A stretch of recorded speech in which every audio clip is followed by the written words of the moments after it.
तमाम नाज़रीन व सामाईन का खैर मक़दम है उर्दू क़वायद की दुनिया में। उर्दू अदब को सीखने के लिए क़वायद, ग्रामर को जानना और समझना बहुत ज़रूरी है। तो आइए शुरू करते हैं कलमे से। कलमा असल में है क्या?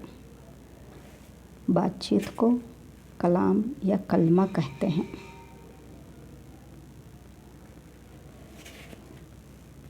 अब समझते हैं कलमे की क़िस्मों को। कलमे की 2 क़िस्में हैं, मुस्तक़िल कलमा, गैर मुस्तक़िल कलमा। आप सब काफ़ी समझदार हैं, तो मेरे चैनल को लाइक कीजिए, शेयर कीजिए और सब्सक्राइब कीजिए। इस तरह से कहने की तो बिल्कुल ज़रूरत नहीं है। अगले वीडियो में फिर मिलते हैं इंशाअल्लाह। खुदा हाफ़िज़।